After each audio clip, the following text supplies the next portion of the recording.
لا إله إلا الله محمد رسول الله.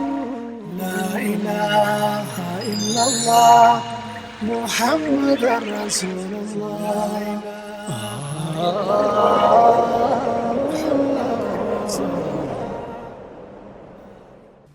الحمد لله رب العالمين وبه نستعين على أمور الدنيا والدين وصلى اللهم على نبينا محمد وعلى آله وأصحابه أجمعين. أما بعد إن شاء الله بلوان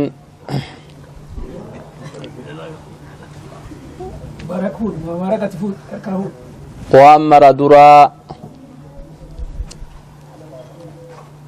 فارو رب العالمين فاقيتو كقويا ور ربتين أمنه أوما رب العالمين أومي نبي ربين إرقى قبرشكي يجدين guyyaa warri kaafirtoota isaanii ilma rabbii kennaa yookaan inni rabbi jedhaniini ayyaaneffatan sani tuuta san rabbiin nu godhuu baate rabbiin tuuta muslimtoota nu godhee masjida isaa keessatti ka walitti nu qabe faaruun rabbiif haa jiraattu obbolowan. eega sanii lammanni eega rabbii faarfadhee lammanni obboloowwan ammas boloowwan keenya tajaajila bareedaa kana akka warra karaa rabbiin nama yaamu sheekotii isaaniitii fi culumaani isaaniitii fi hawaasni wal argu guyyaa bareedaa kana godhanii yeroo ifii kennanii tartiiba bareedaa kana godhanii tattaafatan sani galanni isaaniif haa ta'u jedha lammaffarratti. sadaffaa isin hawaasni ammallee lallaba masjidarraa isin ga'e koottaa karaa rabbitti wal yaamna masjida rabbii keessatti walitti qabamna quraana rabbal aalamiinaa dhageeffanna hadiisa rasuulaa dhageeffanna jedhanii amsa masjidarraa isin yaaman owwaattanii hawaasni akkana baatanii dhufuufi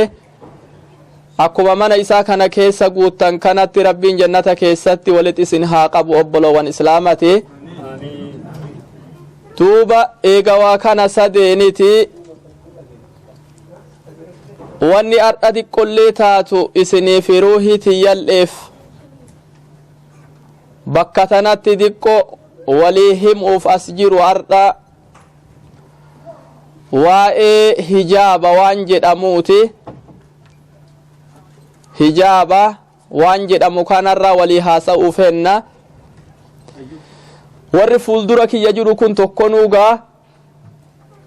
yoo warri keessan as isin wajji jiraate maashaa Allahu yoo haati teessan ijoollee tana wajji jiraatte maashaa Allahu yoo akkasuma obboleettiin teessaniif adaada fi haboon teessan as jiraatte waan kayrii takka yoo dhabamanillee isin dhaamsa ardha asitti dubbatamee manatti inni galtan jechuu abdii irraa qaba. manatti inni galtanii dhaamsa kana walii dabarsitan jechuu abdiin gama keessanii fi gama rabbii guddalleen jirti. duuba obboloowwan osoo waa'ee hijaabarraa yoo waa sadii gaggabaabsee dubbadha jedhee niyyadhee dhufe hijaaba jechuun maal? inni dirqama moo sunna? yoo dirqama ta'e namni dirqama san dhiise dilii akkamtu isa eeggata? waa sadii kanarraa qophaa'ee gabaabatti yeroo gabaabaa kana keessatti hanga diqqaa tokko keessatti walii xumurra jedhee abdii saniini as dhufe insha Allah rabbiin nu haa laaffisuuti. osoo waa'ee hijaabatti hin seenne isin warra dubartootallee isin warra dhiirallee ni'imaa uffataa diqqo isinitti himuu fedhe. hijaabni dubartii ilaalchisaa dubartiin dura aansa. lafa tanallee waa dubbatanii dubartii dura aansan jechuu jala deeminaan hin jedhina. dubartii duraa jechaa saniif himit ammoo waa'een hijaabaa osoo nama mara laalchisu dubartii ilaalchisa. osoo waa'ee hijaabat hin seenne waa tokko dubartii islaamatii dubbatuu fedha dhiiralleef dubbatuu fedha obbolowan. أخرج إمام البخاري بسنده إلى أسماء بنت أبي بكر رضي الله عنها وأرضاها قالت صنعت سفرة لرسول الله صلى الله عليه وسلم في بيت أبي بكر لما أراد الخروج إلى المدينة فلم أجد لسفرته ولا لسقائه ما أربط بهما إلى آخر الحديث. حديثتك أسماء انت لأبا بكري جدامت مجيو أبا بكري عائشة بيهنا وبليتي عائشة أسماء تجد أنت إسر قدو تجرى أسماء انت لأبا بكري أسماء انت لأبا بكري هذا عبد الله المزبيري المعوام. أسماء تنا وانجت أسماء أنتني صنعت لرسول الله صلى الله عليه وسلم سفرة حين أرى في بيت أبي بكر حين أراد الخروج إلى المدينة. سنكي رسول ربي تفدل جد من أباك يا من أبا بكري كيس سنكي رسول دلق جدته yeroo rasuula keenya rabbiin ajajee makkaa keessaa godaani ganda makkaa kana diinii oofatuun dandeessu ormi qureeshaa kafira kan keetii kun diiniin fudhatan ammatti ibaadaa takkaaf da'waa takkas keessa godhuun dandeessu amata 13 teette bahi jechaan rabbi biraa yoo itti dhufte دوب رسول كينا صلوات ربي وسلامه عليه ساهمني إسا جبان هنگا الدنيا الرجلان هنگا أولا مني قبري كيس جيران هنگا آكرا غلانيت ساهمني جباني أبا بكريتي دوبا أبا بكريتي مجد أم بيتا أبا بكري هجرا بهنان جد أمي ربنا بيسي سجدين أنه رسول سن الرافة isin wajji jira moo akkam qofaatiyya makkaa keessa tafaa jennaan lakki sirrii wanni tuni atillee nu wajji baataa jedhee nabi muhammad salawaatu rabbii wasalaamuhu alayhi. yeroo kana mucayyoon abbaa bakrii tuni asmaa'a intal abbaa bakrii ka jedhan sinqii dalayde akka rasuula fi abbaan bakrii lafa amna guyyaa 9 deemsiftu deemuuf deeman makkaaf madiinaa iddu amna taphaati miti dachii ammallee dheebisaa san kees dachii aduu qabdu san kees dhokaanan ammallee bahanii deemuun isaanii waan jabduu takka rifaatuu jirtu wajji bahuu waan jabdu duuba sinqii rasuula fi abbaa bakriitiif dalage jedhe yoo sinqii godheefi sinqima rasuulaa godhe tanaafi qarbata laafaa tokko ka bishaan isaan itti dhuganii yoo godheefi wama afaan sinqii tanaatiin akkanatti hidhu dhabe jette carqii ifirraa afaan qarbata tanaatiin hidhu dhabe jette asmaa'an intala abaa bakri falam ajid ma arbit waan hidhuuni qarbata rasuulli karaan deemmatuuf sinqii godheef tana waan afaaniin hidhu dhabe jette akkan فقلت لأبي بكر رضي الله عنه وأرضاه أبا بكر تنجد جت أبا إسيبانتي فوالله يا أبا بكر ربي تسيك كاتل waan rasuulaa dalage sinqii fi qarbata isaa kana waan afaaniin hidhu dhabe yoo bishaan kana asitti namaa guuttee karaan deemadhu namaan jette yoo inni cuqqaallaa tana hin qabaatin nama rakkisa akkatti deemmataniin akkatti itti fayyadaman nama rakkisa. abbaa bakri rabbika kadhe homaa dhabe jetteen illaa nixaaqii ammoo wanni an qabu ta rabbiin natti beeku huccuu keessaa ardha sabbata kiyya qaba jetteen isiin sabbata dubartiin yeroo biyya jirru san ka namni marruu beeku saddeeta isaaniitiin mudhiti hidhatan sani wanni rabbi mana kana keessaa natti beeku qaama kiyyarrallee huccuun rabbi natti beeku sabbata kana jetteen sabbata kana rabbi natti beeka mee akkamtaa sinqii waan hidhuun dhabe jennaan qaala abuu bakrin radiyallaahu anhu wa ardaa شقيه باثنين فاربطي بأحدهما السقاء والآخر الصفرة ففعلت فلذلك سميت ذات النطاقين رضي الله عنها وأرضاها رب الرهجالة أبان بكري وانجدين سبتوا ممؤيك عبدو كان ربين هجو مؤر رقسيها تيسسو غغردان كي مؤر رسيها ترو وان قبي ربي مؤر رستسيها هدو ربي كان كي اتسيكتا أكا إني سبتا ملي مؤر رسيتاو مؤر تيتر أكا نمبوني مي بيتي يادت جرانا akka inni mudhii teetirraan buune rabbitti sii kadhaa sabbatuma kee kana bakka lamatti adda baas jedheen bakka lamatti dhoosi farbixii bi'ahdihima siqaa wal'aakara sufra sabbata kan kee kana fuudhii dhoosaa tokkooni afaan qarbataa hidhi dhoosaa takkaan ammoo sinqii hidhi rasuula fanallee akkanuman nu qajeelchi duuba karatti rakkannu jedheen abbaan bakri fafa'alat أسماء بنت أبي بكر رب الرهاجالة دليد فلذلك سميت تناف مقان اسئي مقافمي كتابك ست بيكما ذات النطاقين صاحب سبت لماني جدني سينا هقما اسيهم آجرت أبلوان واني انكسا كان سني دبتوف واني ما تدري أسو هجابت انسين اسيادة چيسوفي mee waan dubartiin as dura dabarte irra dabarte laala huccuu isaanii keessa waan qarbataan hidhan mana isaanii keessaa dhabamuu yaadadha obboloowwan duuba rabbal aalamiin ni har'a san bira nu dabarse huccuu teenna haga maqaa isiin wallaallu kiloozita keessaa yoo gagguurru tuyyoon binne haga nu jennu sila eessaa dhufte haga nu jennutti rabbal aalamiin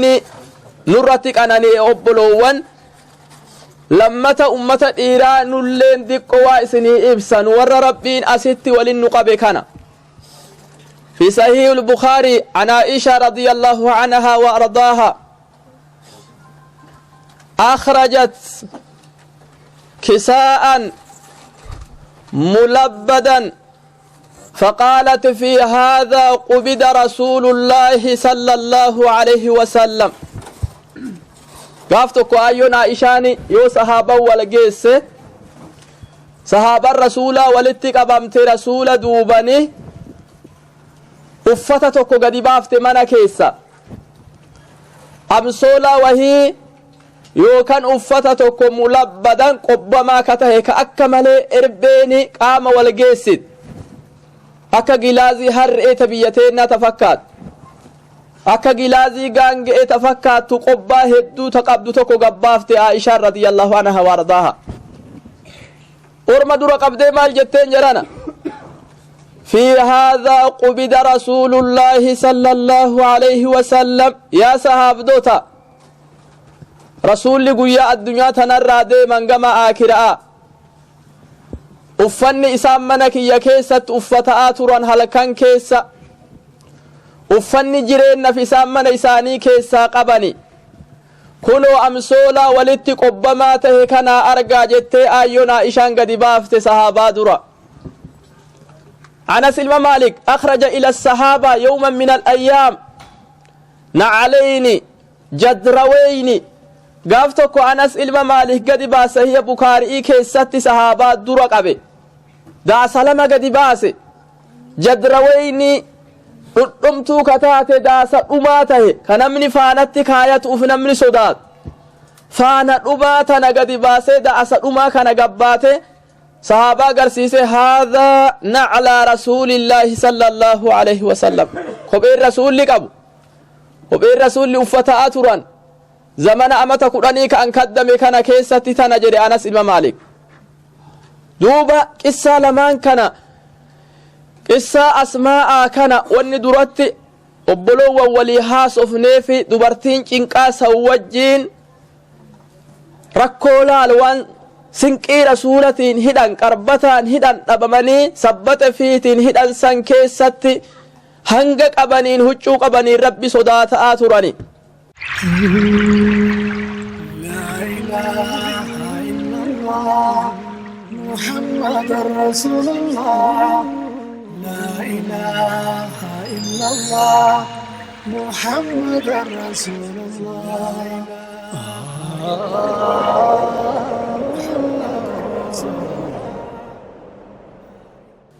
حقق أبان سنيني يا بني آدم قد أنزلنا عليكم لباسا يواري سوآتكم وريشا ولباس التقوى ذلك خير نعم لك وتربي قرآنك يسد يا إلما آدميو لقائسني أمني جرج رب روب سميتنا الروب وجه سميتنا الرادتشتي قد روبو كنان سني أمني جد سني أمني سني بوفني جد رب العالمين uffata isinii uumne nuun jedha ka qaamat uffattan yuwaarii saw'aatikum ka hammaataa keessan isin dhoksu uffata isin dhoksu ka qaama keessan kana silaa namni abbaa fi haati ilmaan dura dhaabbatuun hin dandeenye kana uffata qaama keessan dhoksu isinii uume nuun jedha rabbal aalamiin ammallee uffata yeroo bareedaa isin godhattan ka gizee isin cidhaa gadiin baatan كجزء جمعة إسن قديم باتن كجزء نماز يارتن إسن قديم باتن إسني أوم جد رب العالمين وفتا صدا ربتك نمر الرجال جد رب العالمين فتا صداك قلبي كيس ربي إيماننا ما كاي إيمانا كيست ربي إنما قبسي سسنت الرجال جد دوبا والربي ننقنني سأفني والربي نكن بني آدمين اتقنني آنون جد دوبا mee uffata rabbiin nuun qananiisee mana keenna keessa guute kana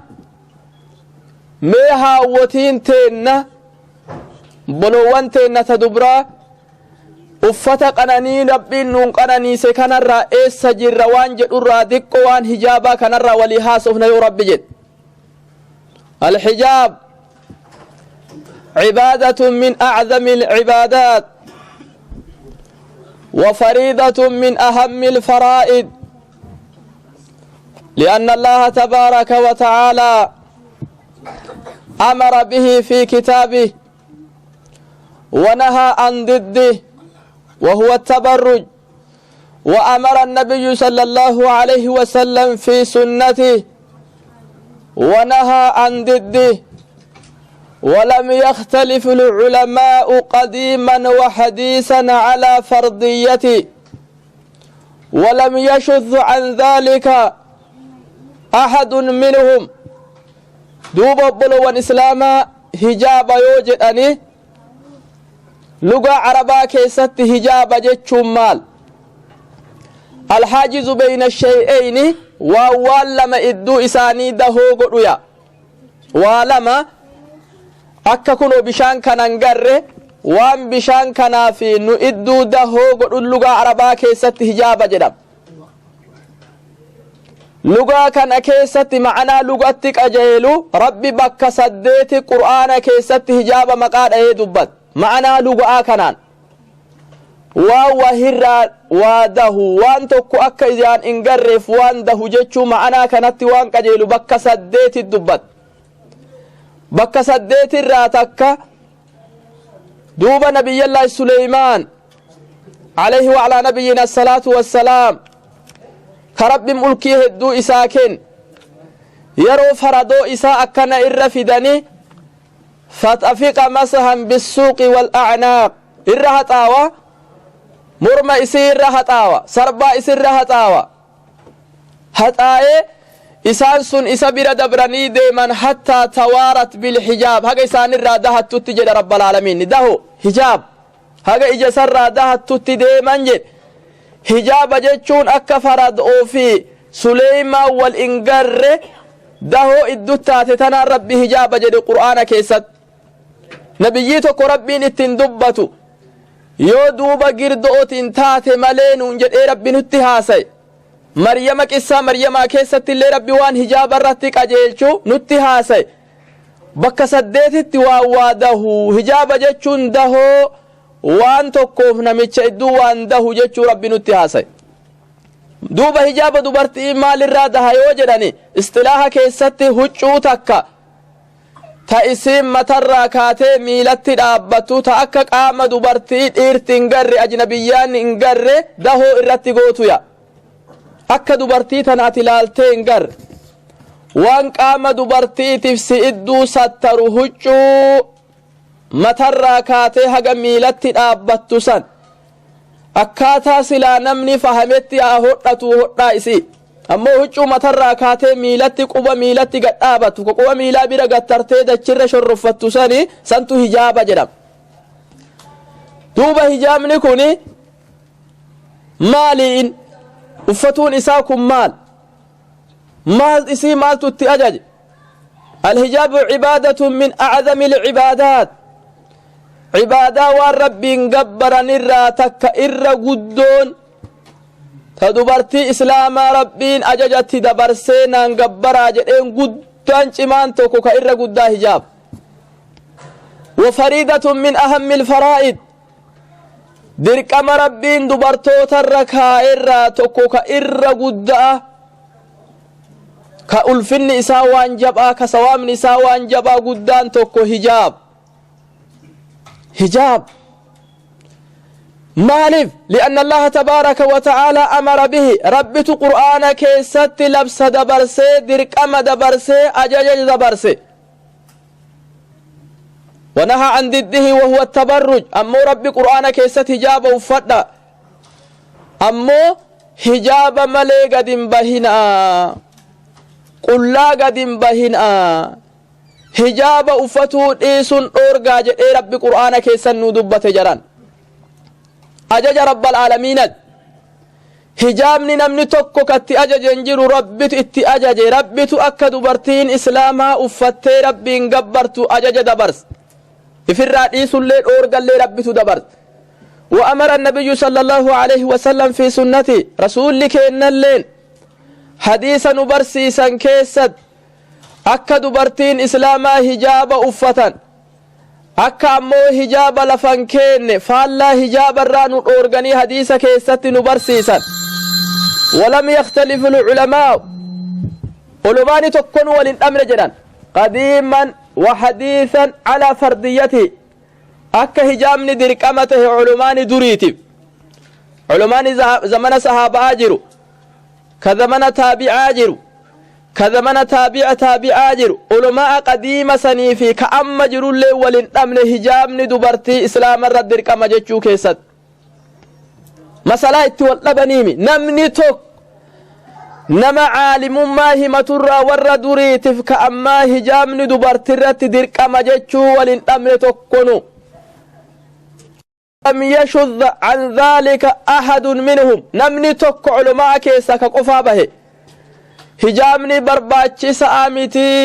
jedhee namni qofatti adda culumaa keessaa hafe hin jiru jedhan duuba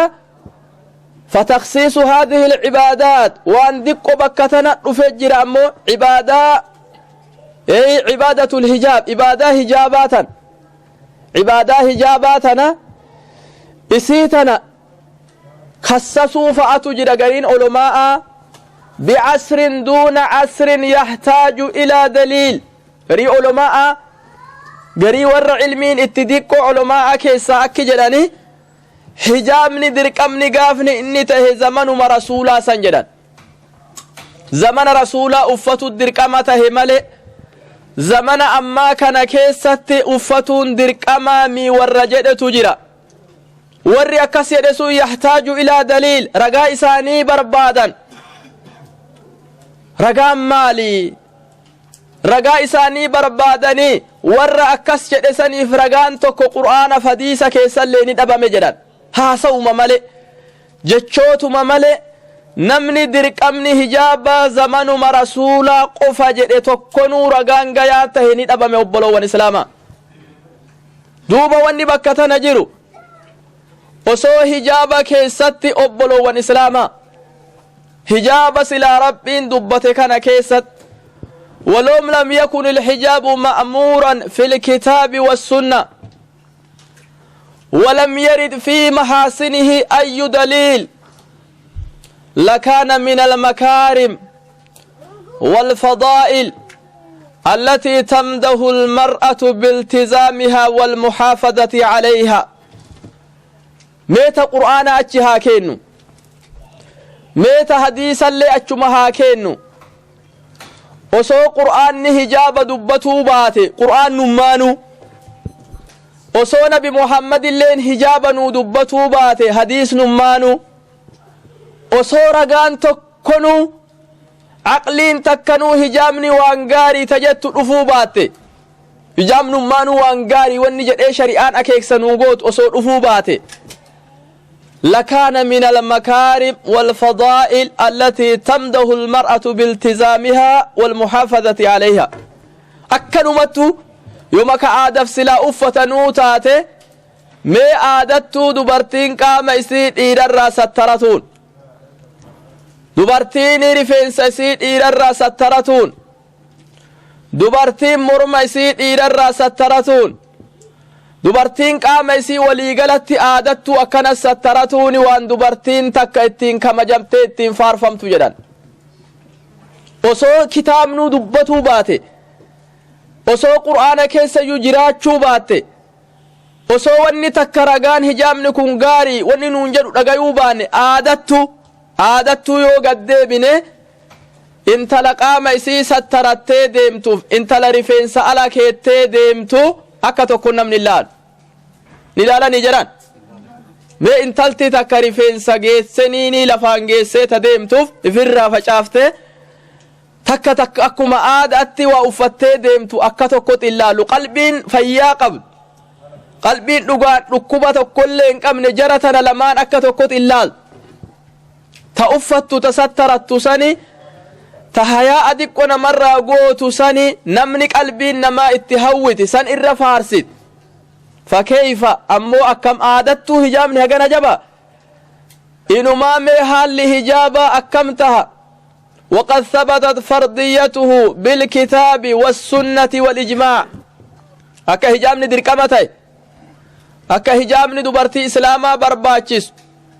akka hijaaba kana yeroo tokko lafa kaayuun in jirre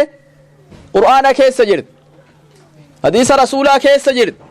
culumaa zamana duriitiif ka ammat itti waliigalee bakka takka afaan tokkoon dirqama jedhanii nu addeessan obboloowwan